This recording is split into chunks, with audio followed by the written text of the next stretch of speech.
नमस्कार, आप देख रहे हैं सुदर्शन न्यूज और मैं लावनी विनीत एक बार पुनः आप सभी का स्वागत करती हूं हमारे इस विशेष कार्यक्रम बदलता महाराष्ट्र में। मुंबई से पुणे का सफर अब और भी तेज, सुरक्षित और स्मार्ट होगा। महाराष्ट्र सरकार ने देश के सबसे आधुनिक इंफ्रास्ट्रक्चर प्रोजेक्ट्स में से एक मुंबई पुणे एक्सप्रेसवे के मिसिंग लिंक को राष्ट्र को समर्पित कर दिया है। इस प्रोजेक्ट को अब कनेक्टिंग लिंक कहा जा रहा है, जो न सिर्फ दूरी को कम करेगा बल्कि विकास की रफ्तार को भी तेज करेगा। मुख्यमंत्री देवेंद्र फडणवीस, उप मुख्यमंत्री एकनाथ शिंदे और उप मुख्यमंत्री सुनेत्रा पवार की मौजूदगी में मुंबई पुणे एक्सप्रेसवे के इस बहुप्रतीक्षित मिसिंग लिंक प्रोजेक्ट का लोकार्पण किया गया। मुख्यमंत्री ने कहा कि ये परियोजना अब मिसिंग लिंक नहीं बल्कि कनेक्टिंग लिंक बन चुकी है, क्योंकि ये मुंबई पुणे यात्रा को नया आयाम देने वाली एक आइकॉनिक प्रोजेक्ट है। लोनावला क्षेत्र में बनाए गए 22.33 मीटर चौड़े सुरंग को दुनिया का सबसे चौड़ा सुरंग माना गया है, जिसे गिनीज वर्ल्ड रिकॉर्ड में दर्ज किया गया है। मुख्यमंत्री ने इस परियोजना को राज्य की अर्थव्यवस्था के लिए इकोनॉमिक मल्टीप्लायर बताते हुए कहा कि इससे 70,000 करोड़ रुपए से अधिक की आर्थिक गतिविधि को बढ़ावा मिलेगा। इसका डिजाइन कनाडा में किया है। इसकी जो विंड टेस्टिंग है वो डेनमार्क में हुआ है। इसकी केबल टेस्टिंग ऑस्ट्रिया में हुई है। केबल्स का उत्पादन मलेशिया में हुआ है और इसमें अलग अलग देशों से कंसल्टेंट्स भी रहे हैं, जिसमें चाहे वो स्पेन हो या फिर सिंगापुर हो या ताइवान हो, ऐसे कई देशों से एक्सपर्टीज का इसमें इस्तेमाल किया है। अतिशय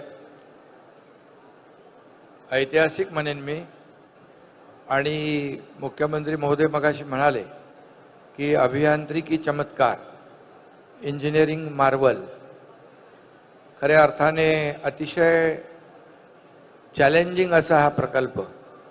याचं 1 मे महाराष्ट्र दिनाच्या दिवशी आपण लोकार्पण मुख्यमंत्री महोदयांच्या शुभ हस्ते केलंय।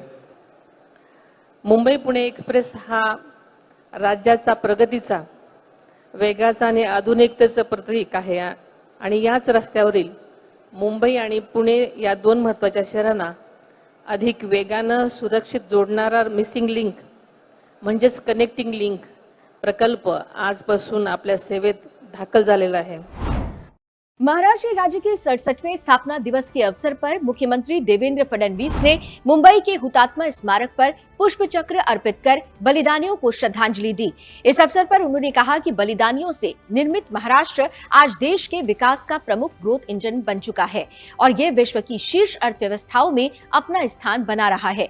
मुख्यमंत्री ने कहा कि महाराष्ट्र की अर्थव्यवस्था वैश्विक स्तर पर लगभग 30वें स्थान पर है, जो राज्य की औद्योगिक, सामाजिक और आर्थिक प्रगति का परिचायक है।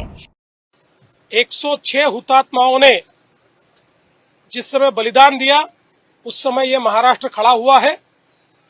छत्रपति शिवाजी महाराज, इन्होंने महाराष्ट्र धर्म का निर्माण किया और एक बहुत बृहद परंपरा जो हमारे यहाँ पर भक्ति मार्ग के माध्यम से, वारकरियों के माध्यम से आई है, उस परंपरा का निर्वाह करने वाला ये महाराष्ट्र है।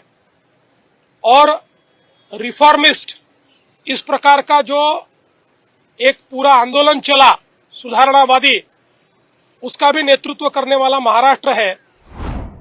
महाराष्ट्र दिवस के अवसर पर राज्य की तस्वीर और तकदीर बदलने वाला एक बड़ा विजन सामने आया है। नए महाराष्ट्र का रोड मैप तैयार है, जहां विकास, विश्वास और वेग तीनों पर बराबर जोर दिया जा रहा है। ठाणे में आयोजित भव्य समारोह में उप मुख्यमंत्री एकनाथ शिंदे ने ध्वजारोहण किया। साथ ही उन्होंने संयुक्त महाराष्ट्र आंदोलन के हुतात्माओं को श्रद्धांजलि अर्पित की और कहा कि महाराष्ट्र दिवस सिर्फ एक उत्सव नहीं बल्कि स्वाभिमान, बलिदान और संघर्ष का प्रतीक है। देश का ग्रोथ इंजन है और जैसे देश के प्रगति में महाराष्ट्र का हिस्सा बहुत बड़ा है। आज जीडीपी में नंबर 1 है, स्टार्टअप में नंबर 1 है, एफडीआई में हम नंबर 1 है और ऐसे ही लगातार हमारी प्रगति शुरू होगी। महाराष्ट्र सरकार ने आगामी ओलंपिक को ध्यान में रखते हुए खेल विकास के लिए एक व्यापक रणनीति तैयार कर ली है। उप मुख्यमंत्री सुनेत्रा अजीत पवार ने कहा कि राज्य को अंतर्राष्ट्रीय स्तर पर एक मजबूत पहचान दिलाने के लिए स्ट्रैटेजिक ब्लूप्रिंट तैयार किया गया है। कोराडी स्थित मैदान पर छत्रपति शिवाजी महाराज चषक राज्य स्तरीय कबड्डी प्रतियोगिता के उद्घाटन समारोह में बोलते हुए उन्होंने बताया कि खेल बुनियादी ढांचे को मजबूत करने के लिए सरकार बड़े स्तर पर निवेश कर रही है। हमारे आज के इस विशेष कार्यक्रम बदलता महाराष्ट्र में बस इतना ही। देश विदेश के अन्य समाचारों के लिए आप देखते रहिए सुदर्शन न्यूज और लावनी विनीत को दीजिए अनुमति। जय महाराष्ट्र, जय हिंद।